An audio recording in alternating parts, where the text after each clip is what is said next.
This book is a work of what's called historical fiction. It's based on a true story. That's the part that makes it history. Some of it's imagined because the author figures this is how it must have been. That's the fiction part. The book is called Buttons for General Washington. It was written by Peter and Connie Roop, who are husband and wife, and the illustrations were done by Peter Hanson.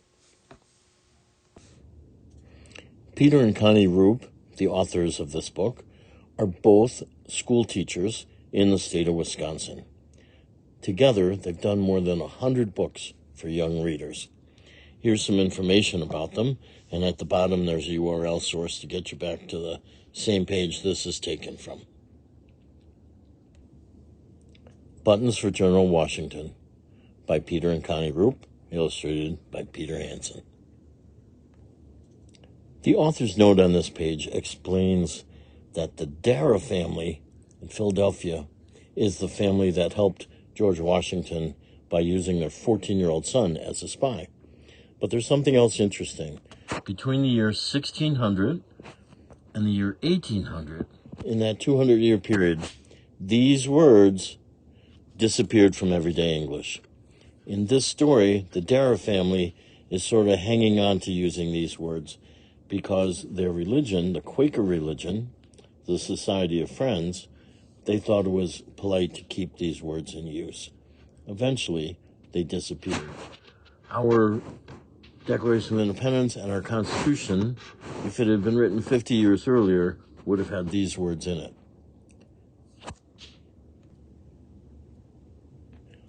Are any soldiers in the street, John? His mother asked.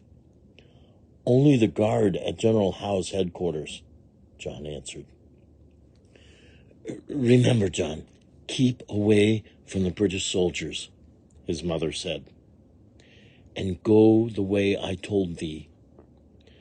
But I know a faster way, John said. Do as thy mother asks, his father said. She has sent messages to General Washington before. John nodded his head. He wished that his mother would finish sewing the new buttons on his coat. He was nervous and in a hurry to be on his way to General Washington's camp. Here, John, his mother said at last. The new buttons look just like the old ones. John took his coat. He ran his fingers over the cloth-covered buttons. He could not feel the small holes inside the buttons. Secret messages for General Washington were hidden in those holes. If I am caught, will anyone be able to read the messages? John asked. No, answered his father. I wrote them in a code that only thy brother Charles can read. I wish I could give the buttons to General Washington himself, John said. Maybe someday thou will, his mother said. John carefully buttoned his coat. Be careful, his father warned. The British are looking for American spies. If they catch thee, it means prison or worse, his mother said. Oh, a shiver ran down John's back. He knew that captured spies were lucky to end up in prison. Usually they were hanged. I will be careful, John said.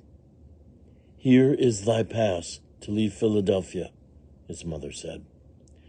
Thou needs it to get past the British guards. John put the pass in his pocket. His hands shook as he touched the buttons for good luck. We will wait supper for thee, his mother said. Godspeed, John, his father said. John walked up 2nd Street. He turned on Market Street. British soldiers were everywhere. John wished they would all go back to England. John walked slower as he neared the guard post at the edge of town. Hey, Yankee Doodle! He heard a voice call from behind him. John turned quickly. It was Samuel Baker. Samuel's family liked the British soldiers. They wanted the British to win the war. The Bakers and other Tories wanted America to be part of England again. John hated Samuel even more than he hated the British soldiers. "Did you see all of our new soldiers?" Samuel asked. "You Americans can never win now. General Howe will whip Washington before Christmas." "He will not," John said fiercely. "Oh, yeah, he will," Samuel said. "We British are too strong for you." John stepped up to Samuel. "Just thou wait and see who wins the war," John said angrily. "When we win, thou can return to England where thou belongs." "Who is going to make me?" Samuel said, poking John. "Me," John yelled. Before John could move, Samuel hit him hard in the stomach. John fell down. "See," Samuel said.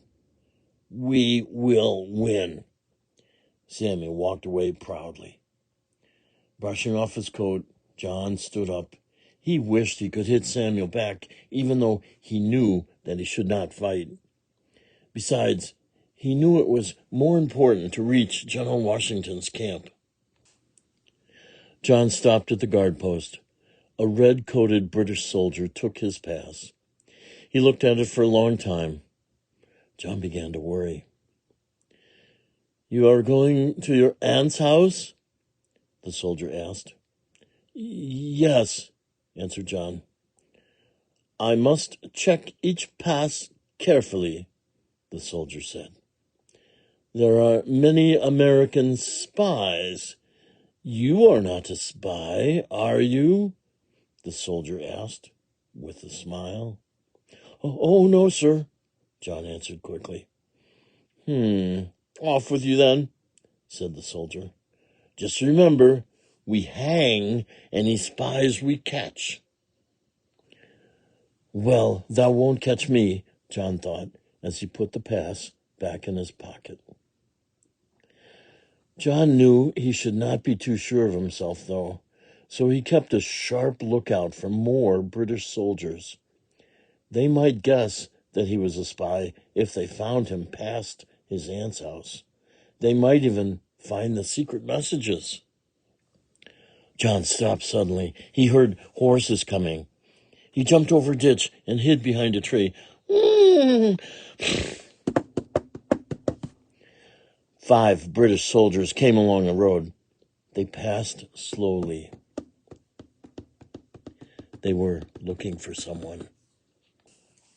John waited until the soldiers had ridden away. He touched his buttons for good luck. A button was missing. John looked all over the ground. He could not find the button anywhere. Then he remembered Samuel Baker's blow. The button must have come off near the guardhouse. John started to run back down the road toward Philadelphia.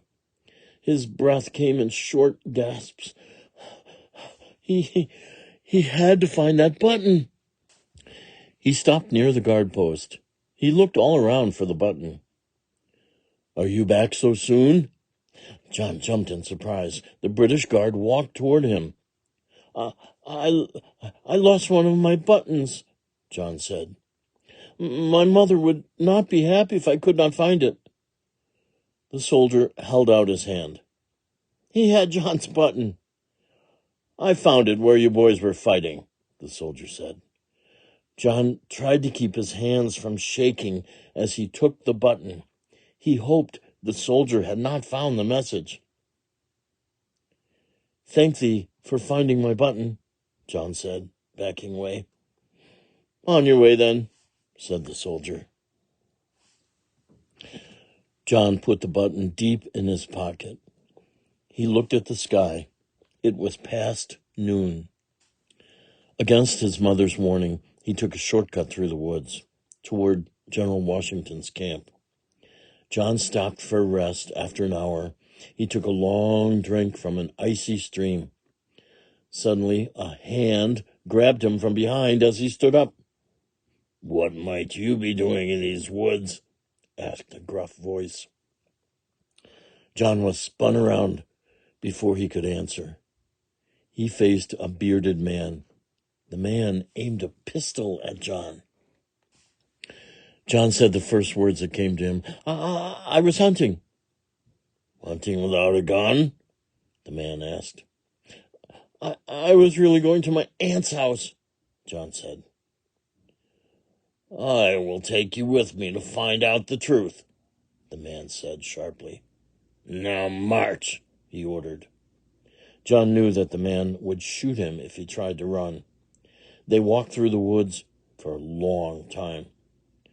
John was hungry and tired. He was scared, too. Where was the man taking him? What would John do if they were going to a British camp? At last, they came to an open field. A large white tent stood in one corner. Soldiers in blue uniforms were marching in the field. It was an American camp. John breathed a sigh of relief. Once he talked to Charles, everything would be all right. "We will have the truth from you now," the man told John. He took John to the white tent. "I have a spy here," the man told a soldier guarding the tent. "I caught him prowling in the woods near Philadelphia." The soldier stepped into the tent. He was back within a moment. "Bring him in." The bearded man pushed John into the tent. "Sit down, son," said a tall man in a blue uniform. John sat in a wooden chair. "They tell me you are a spy," the man said. "You are young for a spy. Whose side do you spy for?" "General Washington's side," John said. "I am John Darrah. Charles Darrah is my brother. He helps General Washington. Can I see Charles now?" The man turned to the soldier. "Send Charles Darrah to me at once." John sat stiffly in front of the uniformed man. It seemed like a year before Charles arrived. "Why, John," Charles said in surprise. John smiled. Now he could prove that he spied for Washington. "Mother sent me. I have some messages for General Washington." John took the loose button from his pocket. "There is a message in Father's code hidden inside." Charles uncovered the button. He took out the message and looked at it. "Please, decode the message right away," the tall man said. "Don't, Charles," said John. "Only General Washington is supposed to know." Charles laughed at his brother. "John, this is General Washington." General Washington held out his hand. John shook it. "It is an honor to shake the hand of so brave a patriot," the general said. "Thank thee, sir," John said. "Charles," said the general, "please report to me after you have decoded the messages." General Washington left the tent. Charles began cutting the buttons off John's coat. John could not believe that he had met General Washington. Washington's words of praise still filled John's ears. After removing the messages, Charles sewed the buttons back on John's coat. "Now be careful on the way home," Charles said. "We need thee to bring more buttons." John touched the buttons for good luck. Then he laughed as he put on his coat. "I will bring enough buttons for General Washington's whole army." The end. If you enjoyed the illustrations in this book by Peter Hanson, here are 4 other historical fiction books that he has done the illustrations for. 2 of them are books on which he worked with Peter and Connie Roop, and 2 of them are books where he worked with other authors. You may have read some of these books. I, Columbus, my journal, A Pocket Full of Goobers, about George Washington Carver, Walking the Road to Freedom, about Sojourner Truth, and Keep the Lights Burning Abbey, about a girl living with her family in a lighthouse. And if you enjoyed the story about George Washington, he had just a little role to play in Buttons for General Washington. But here's a book you might enjoy if you grew up with George Washington, by Ruth Belloff Gross, with illustrations by Jack Kent.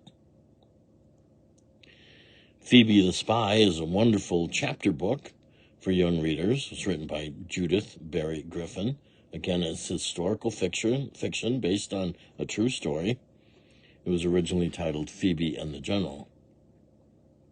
And this is a nonfiction book, George Washington, a picture book biography by James Cross Giblin, with illustrations by Michael Dooling.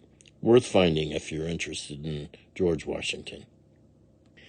Each year on February 22nd, we celebrate George Washington's birthday. Always a good time to read about the first president of the United States of America. This book has been Buttons for General Washington, written by Peter and Connie Roop, illustrated by Peter Hanson.